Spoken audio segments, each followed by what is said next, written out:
Hello everyone.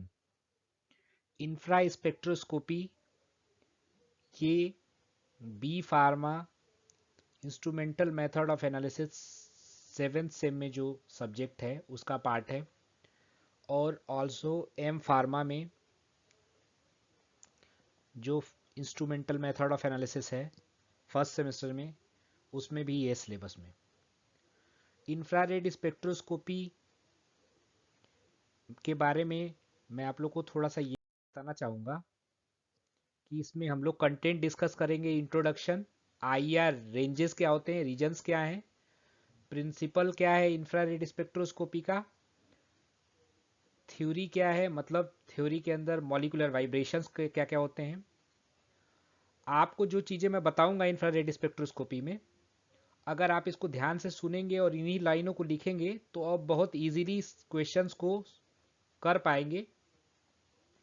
AKTU में या किसी और भी यूनिवर्सिटीज़ में अगर जो क्वेश्चन पूछे जाते हैं लॉन्ग आंसर टाइप के क्वेश्चन में। सो हम लोग स्टार्ट करते हैं। डेफिनेशन लिखा हुआ है, it is the study of absorption of infrared radiation which result in a vibrational transition. हमेशा जो इंफ्रारेड रेडिएशन है वो वाइब्रेशनल टाइप का मॉड का ट्रांजिशन जनरेट करता है। IR spectrum is an important record which gives the sufficient information about the structure of the compound and also determine the functional group। जो IR spectra होता है वो क्या करता है, हमेशा इसके थ्रू हम लोग स्ट्रक्चर डिटरमाइन कर सकते हैं कंपाउंड का और फंक्शनल ग्रुप का आइडेंटिफिकेशन कर सकते हैं। IR spectroscopy is an useful tool to identify the functional group in an organic molecule। IR spectroscopy is a result of molecular vibration transition that occurs when light enters with the matter। IR spectroscopy में जो IR radiation है जब किसी matter के अंदर compound के अंदर inter करता है तो पहले वो वाइब्रेशनल ट्रांजिशन जनरेट करता है, फिर रोटेशनल ट्रांजिशन जनरेट करता है। तो हम इसे वाइब्रेशन रोटेशन टाइप का भी ट्रांजिशन बोलते हैं, याद रखिएगा। Absorption of IR radiation can be expressed by the either in term of wavelength और इन अ वेव नंबर। हमको पता है कि wave number is equal to 1/वेवलेंथ होता है। यहाँ पे बहुत इजीली आप देख सकते हैं, यहाँ पे लिखा हुआ wave number is equal to 1/वेवलेंथ। जैसे मैंने एक लिखा हुआ है, suppose wavelength lambda is equal to 2.5 micron. मैं आपको एक बात बता दूं, 2.5 माइक्रोन से लेके 25 माइक्रोन का जो रेंज होता है उसको एनालिटिकल रेंज ऑफ आईआर भी बोलते हैं। तो 2.5 को यदि इस वेवलेंथ को यदि हम वेव नंबर में, इतने माइक्रोन को वेव नंबर में कन्वर्ट करेंगे तो wave number is equal to होता है 1/वेवलेंथ। So we can multiply into 10⁻⁻⁴। So 1/2.5 into 10⁻⁻⁴ is equal to, इसको जब आप सॉल्व करेंगे then it is a 4000 centimetre -1। It's a wave number.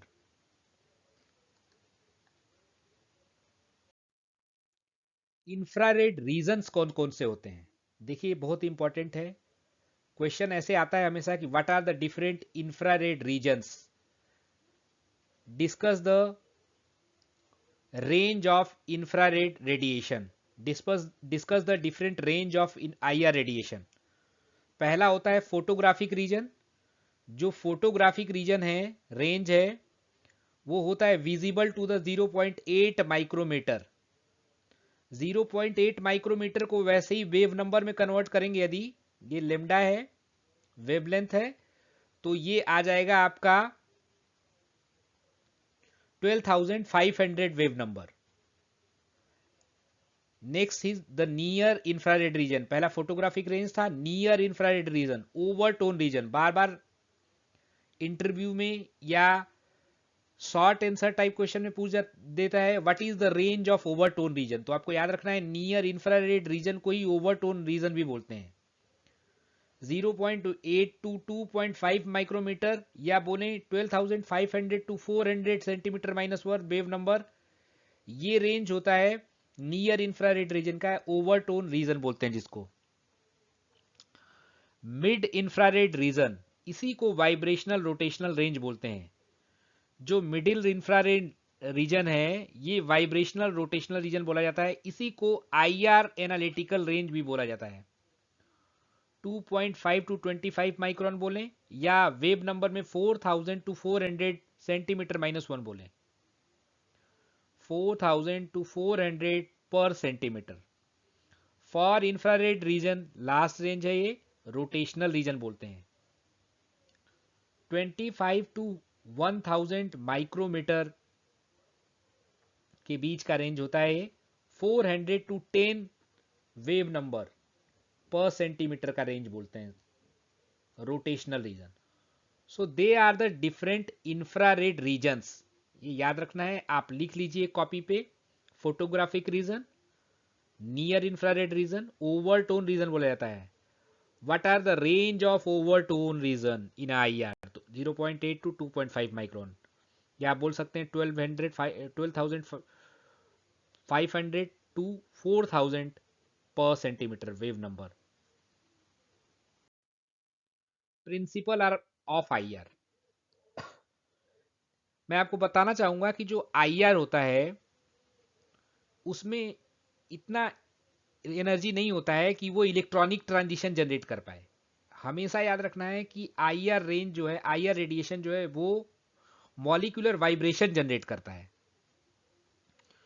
तो मॉलिक्यूलर वाइब्रेशन जनरेट करने से क्या होता है, जो मॉलिक्यूल होते हैं आईआर के, they will absorb the IR radiation, वो आईआर रेडिएशन को एब्जॉर्ब करते हैं और अपना मॉलिक्यूलर वाइब्रेशन शो करते हैं।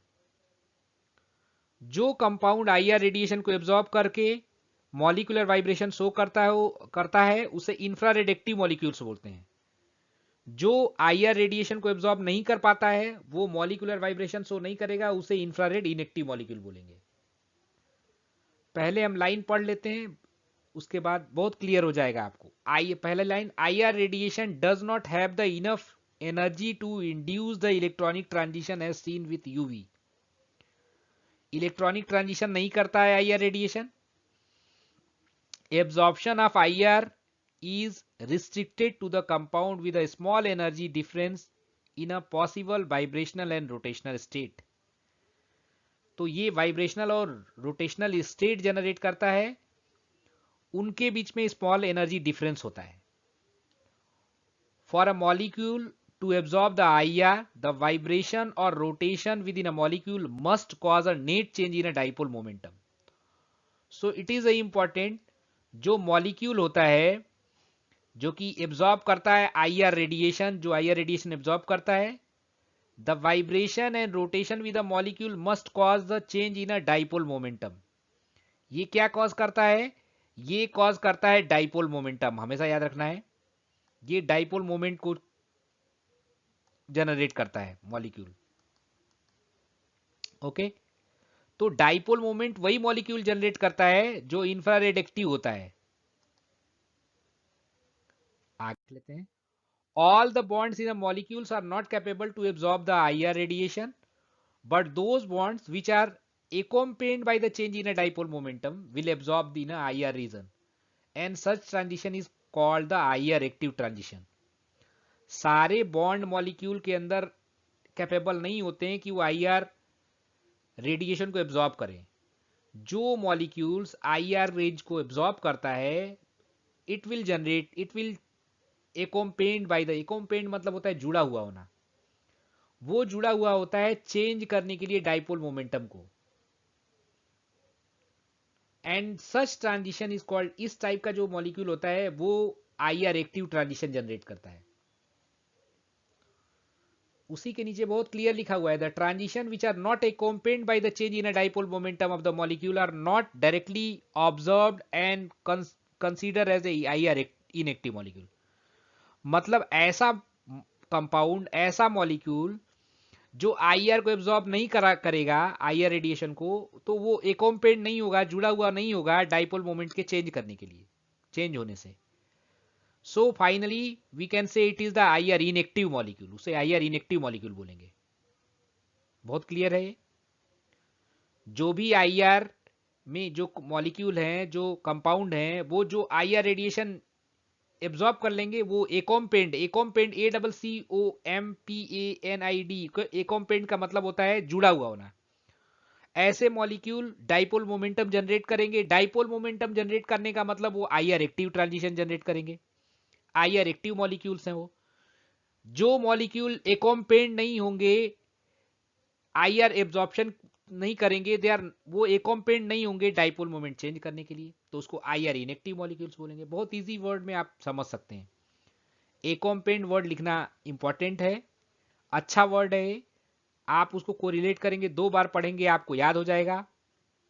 बहुत फ्लुएंटली आप बोल सकते हैं, all the bond in a molecule are not capable to absorb the IR energy, but those bonds which are accompanied by the change in a dipole momentum will absorb the IR region, and such transition is called the IR active transition। ये principle हो गया, एक सटीक principle हो गया IR spectroscopy का।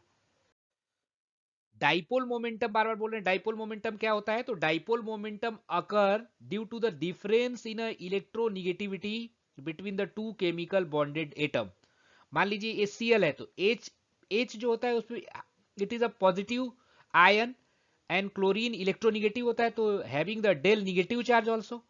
तो ये क्या होता है, पॉजिटिव कोर का निगेटिव की तरफ attraction, so it is a dipole, they are the two poles, one is a positive pole and one is the negative पोल।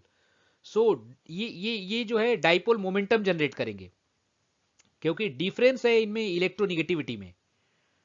तो इसीलिए लिखा हुआ है dipole moment occur due to the difference in electronegativity between the two chemical bonded atoms. कभी कभी 2 number के question में भी, 2 मार्क्स के क्वेश्चन में भी आने का चांसेस होता है इसका। So I think you understand. Theory of infrared absorption, जैसे प्रिंसिपल देखा पहले हम लोगों ने, थ्योरी में क्या होता है, IR radiation does not have the enough energy to induce the electronic transition as seen with UV. पहले भी बता चुका मैं कि यूवी की तरह ये इलेक्ट्रॉनिक ट्रांजिशन नहीं करता। यूवी में क्या होता था, इलेक्ट्रॉन जो है वो एनर्जी को, यूवी लाइट को एब्जॉर्ब करके ग्राउंड स्टेट से हायर स्टेट में जाते थे, और फिर हायर स्टेट से ग्राउंड स्टेट में रिटर्न बैक होते थे। जब वो ऊपर जाते थे ग्राउंड स्टेट से हायर स्टेट में, तो उसे एब्जॉर्प्शन यूवी स्पेक्ट्रोस्कोपी बोलते थे। और जब रिटर्न बैक होते थे, वापस से ग्राउंड स्टेट में आते थे, तो उसे इमिशन टाइप का अल्ट्रावायलेट स्पेक्ट्रोस्कोपी बोलते थे, यूवी स्पेक्ट्रोस्कोपी। लेकिन आईआर में क्या होता है, ये इलेक्ट्रॉनिक लेवल पे वर्क नहीं करता है, इसके अंदर इतना एनर्जी नहीं होता है कि ये इलेक्ट्रॉनिक ट्रांजिशन तक जा सके, मॉलिक्यूलर वाइब्रेशन करता है। तो उसके आगे लिखा है absorption of the IR restricted to compound that small energy difference in a possible vibrational and rotational state। मतलब जो आईआर होता है, इंफ्रारेड की बात कर रहे हैं हम यहाँ, वो क्या करता है, वाइब्रेशनल और रोटेशनल ट्रांजिशन जनरेट करता है। For a molecule to absorb the IR, अगर कोई मॉलिक्यूल आईआर एब्जॉर्ब करता है, द वाइब्रेशनल वाइब्रेशंस और rotations within a molecules must cause a net change in a dipole momentum of the molecule. ये principle में भी यही बोल रहे थे, आईआर के थ्योरी में भी हम यही बोल रहे हैं, क्योंकि बेसिकली अब ये जो चेंज होता है, जो ये डाइपोल मोमेंटम चेंज होता है, वो किस किस टाइप का वाइब्रेशन जनरेट करता है, वो नेक्स्ट स्लाइड में हम लोग डिस्कस कर लेंगे। So basically the molecular vibration कितने टाइप के होते हैं, the position of atom in a molecule are not fixed, they are subjected to number of different vibration. Vibration falls into the two main category. जो vibrations होते हैं molecular vibrational, 2 category में इनको divide किया गया है। One is the stitching vibration and second is a bending vibration. ये दिखाई दे रहा होगा आप लोग को। पहला जो है वो स्टिचिंग वाइब्रेशन, और दूसरा बेंडिंग वाइब्रेशन। ये देखिए यहाँ लिखा हुआ है स्टिचिंग। स्टिचिंग का मतलब होता है, ये स्टिचिंग और बेंडिंग 2 टाइप के। स्टिचिंग वाइब्रेशन के 2 सब टाइप होते हैं। One is the symmetrical and asymmetrical stitching. Symmetrical stitching में क्या होता है, ये दोनों जो है ना, ये देखिए ये एटम्स है, ये वाला, और ये पहला एटम ये है, दूसरा एटम ये है। ये क्या होते हैं, एक साथ अंदर और बाहर की तरफ। ये वाले ये जो सेंट्रल एटम है, इससे ये इधर पास आना और इससे दूर जाना साथ साथ कर रहे हैं, तो इसीलिए इसे सिमेट्रिकल बोला जाता है। एक साथ अंदर आते हैं, एक साथ बाहर जाते हैं, जो इनका मूवमेंट है ना, एक साथ होता है। जो इनका मूवमेंट है, मतलब एक बार ये दोनों एक साथ नीचे की तरफ आएंगे ऐसे और फिर ऊपर की तरफ जाएंगे, सो दे आर द सिमेट्रिकल वे में दे मूव करते हैं। एसिमेट्रिकल में साफ साफ दिखाई दे रहा है कि बाहर की तरफ जा रहा है, then the other are moving in inside, coming in inside. तो सिमेट्रिकल में, सिमेट्रिकल को हम लोग बहुत इजीली डिफाइन कर सकते हैं, two bond atoms are oscillate continuously towards or away from the bond axis। ऐसे ही एसिमेट्रिकल को बोल सकते हैं कि एक जो बॉन्ड एक्सिस से अंदर की तरफ आता है तो दूसरा बाहर की तरफ जाता है, ये बाहर जा रहा है तो ये अंदर की तरफ आ रहा है। So they are the two subtype of the stitching vibrations, one is the symmetrical and another is the asymmetrical type of the vibration। ऐसे बात करें बेंडिंग वाइब्रेशन में, तो बेंडिंग वाइब्रेशन में आपको दिखाई दे रहा है, ये देखिए सीजरिंग एंड रॉकिंग दो ये है, इसे इन प्लेन बोला जाता है। वेगिंग एंड ट्विस्टिंग ये आउट प्लेन है। इन प्लेन, इन प्लेन का मतलब सीजर जैसे देखा होगा आप लोगों ने, एक ही प्लेन में मूव करता है। ये देखिए इन प्लेन, ये लिखा हुआ है इन प्लेन। ये रॉकिंग और सीजरिंग, सीजरिंग में क्या है, कैंची एक ही डायरेक्शन में मूव कर रहा होता है तो उसे सीजरिंग बोल दिया। रॉकिंग, रॉकिंग में क्या होता है, अगर एक पेंडुलम को छोड़ दिया जाए ऐसे ऊपर उठा के तो वो एक ही प्लेन में मूव करता है।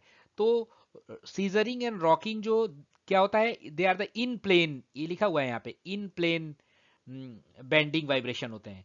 ऐसे ही वेगिंग और ट्विस्टिंग जो होते हैं आउट प्लेन होते हैं। आउट प्लेन माने ये प्लेन से बाहर जाते हैं। वेगिंग करना, झूला देखा होगा आप लोगों ने, ऊपर एक जो स्टिक लगा हुआ होता है, they will move from the outside of this particular axis, उस एक्सिस से बाहर की तरफ मूव करता है, तो वेगिंग हो गया। And next is the twist करना, किसी भी चीज को ट्विस्ट करेंगे ना तो वो अलग अलग प्लेन में ही ट्विस्ट होगा। So bending vibration is divided into the two subtype. One is the in plane and the out plane. Scissoring and rocking is a type of in plane bending, and wagging and twisting is a out plane type of the bending. So it's a thank you to all. It's a IR spectroscopy का ये basic है, ये basic फंडा है। आपको अगर एक बार ध्यान से इसे पढ़ेंगे ना आप मेरी बात को सुनते हुए, तो आपको ये याद हो जाएगा। और मैं आपको बता दूं, हमेशा याद रखना है कि जो IR रीजन होता है, मेन इंपॉर्टेंट जो होता है, वाइब्रेशनल रोटेशनल रीजन जिसको बोलते हैं, या इसी को हम बोलते हैं जो है एनालिटिकल रेंज ऑफ IR 2.5 से 25 माइक्रोन के बीच होता है। 2.5 टू 25 माइक्रोन, या हम बोले वो वेव नंबर में बोले तो 4000 to 400 wave number. Thank you, thanks to all.